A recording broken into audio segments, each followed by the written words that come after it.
Bonjour les amis, bonjour frères et sœurs en Christ, j'espère que vous allez bien aujourd'hui en ce samedi 27 juin, jour de repos, voilà. Je l'espère pour vous aussi un jour de repos bien mérité, tout comme demain, dimanche, ce sera un jour de repos bien mérité. Je vous rappelle que demain nous aurons culte à l'église de Diemringen à 10 heures et que ce culte sera retransmis ensuite sur notre chaîne YouTube Église protestante d'Ibringen. Et voilà, ce sera aussi une joie pour moi de vivre ce culte, même par écran interposé avec chacun d'entre vous. D'autre part, je voulais vous annoncer qu'aujourd'hui, ce sera notre dernière méditation avant l'été, puisque durant l'été, il y aura une coupure. Je pense qu'on reprendra euh, aussi le fil de nos méditations à la rentrée. On a encore tellement de choses à partager et à apprendre aussi de la part du Seigneur, comme marcher selon l'Esprit, grandir dans la foi, suivre Jésus-Christ, etc., etc. Donc j'espère que vous avez pris plaisir à suivre nos méditations tous les jours.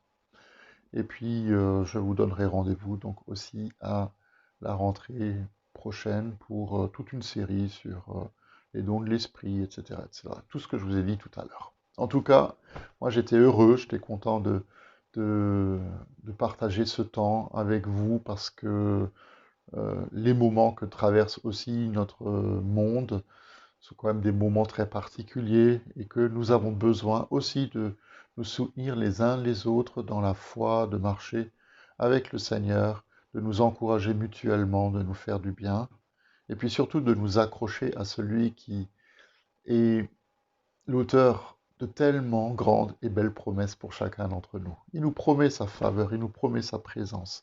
Et cette promesse, elle est valable pour chacun d'entre nous jusqu'à la fin des temps. Et il nous aime tellement. J'espère qu'on a pu aussi vivre cette réalité de l'amour de notre Dieu pendant toutes ces semaines et même ces mois, puisque ça fait quand même plus de 3 mois que nous avons connu cette crise et que pour certains d'entre nous, nous la connaissons encore. Mais le Seigneur est proche de nous. Le Seigneur est un abri pour celui qui cherche un refuge auprès de lui. Et nous sommes tellement aimés par notre Père. Et je vous l'ai dit hier, sans amour, tout ce qu'on peut faire, tout ce qu'on pourrait dire, tout ce qu'on pourrait vivre dans la foi ne servirait à rien. Parce que s'il y a une chose qui détermine la nature de qui est notre Dieu, c'est bien l'amour qu'il a pour nous. Dieu, c'est un père pour ses enfants. Et peut-être que certains d'entre nous, nous avons cette compréhension déformée de Dieu qui provient parfois aussi de nos expériences personnelles avec nos pères terrestres ou aussi peut-être avec des figures d'autorité qu'on a eues durant l'enfance ou durant notre adolescence ou même notre vie d'adulte, des figures d'autorité qui n'ont pas été à la ressemblance de qui est le Père qui est dans le ciel.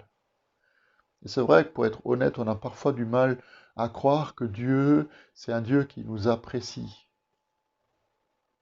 Alors on sait bien qu'il nous aime, on sait bien qu'il nous aime parce que la Bible le dit, et parfois nous devons penser à la lumière de la parole, qui doit nous aimer, que c'est son travail, mais au fond de nous, je crois qu'il peut y avoir une confusion. Moi, j'ai réalisé il n'y a pas longtemps que Dieu n'aime pas seulement ses enfants, mais aussi qu'il les apprécie.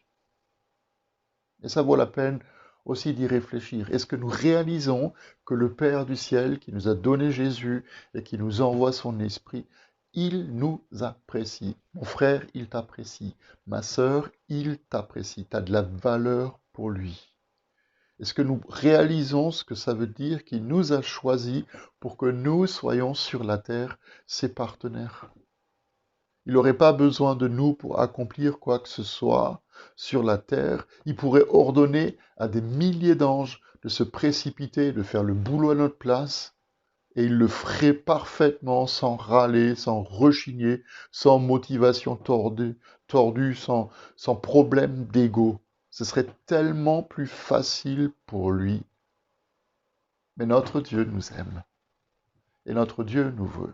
Et j'ai souvent pensé à cette histoire de Pierre qui est appelé par Corneille euh, à lui rendre visite et à lui témoigner de l'Évangile. Corneille a eu une visitation d'ange. Et l'ange lui dit, va faire venir quelqu'un qui est chez un certain Simon qui habite à tel et tel endroit, à Jaffa, fais-le venir, il te dira ce qu'il doit te dire. Pourquoi l'ange ne lui a pas dit tout de suite?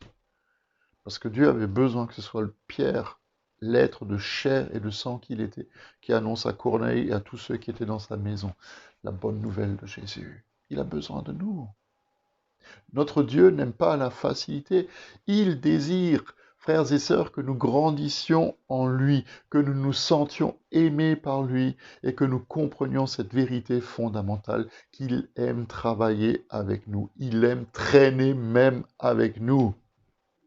Et peut-être que vous pensez qu'il aime davantage votre voisin ou votre sœur ou votre frère, qui est peut-être plus jolie, plus sainte, qui porte de beaux vêtements, qui est toujours d'accord pour s'occuper de tout.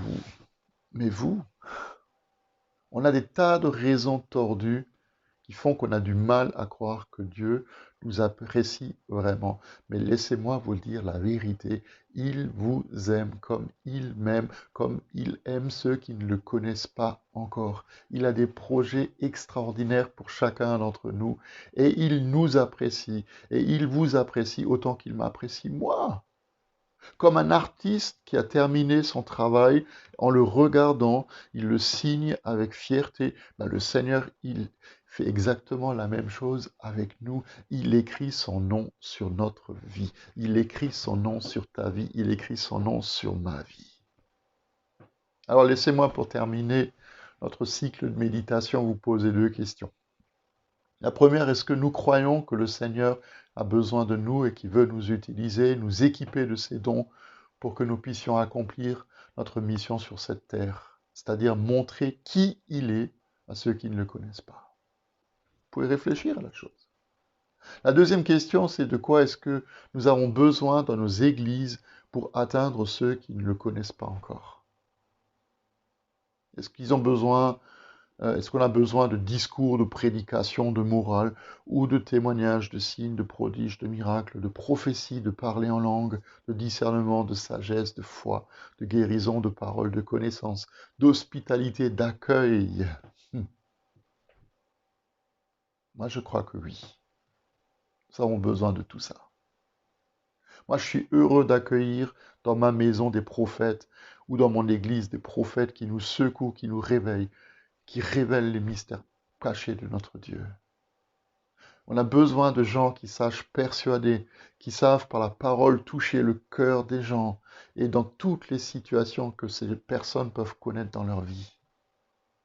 Alors, frères et sœurs, si nous commencions pour notre monde, pour notre famille, pour notre maison, à être prophétiques nous-mêmes, à parler prophétiquement dans l'amour, commençons. N'ayons pas peur puisque le Seigneur est avec nous. Et puis il y a cette question que Jésus a posée un jour à ses disciples, quel est l'esprit qui nous anime? Alors ça vaut la peine aussi de réfléchir à ça. C'est quoi l'esprit qui nous anime? C'est quoi l'esprit qui nous anime?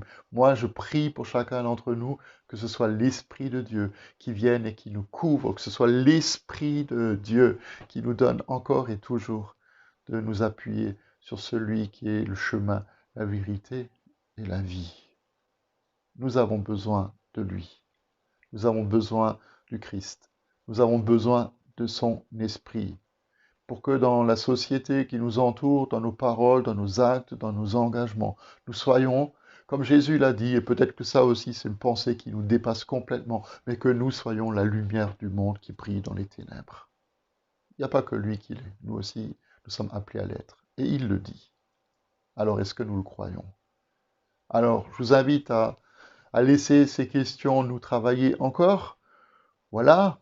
Euh, Rappelez-vous que le Seigneur nous aime d'un amour éternel, qu'il nous aimera toujours et qu'il nous veut à son service pour l'avancement de son royaume. Je vous donne rendez-vous donc plus lundi sur YouTube, Église protestante d'Ibrien pour notre méditation. Mais en tout cas, demain dimanche pour le culte, aussi tous les dimanches qui viennent. Probablement le culte sera rediffusé. Et puis je vous souhaite une bonne fin de journée, un bon week-end à vous, un bon dimanche béni, et à très bientôt. Que le Seigneur vous garde et vous bénisse.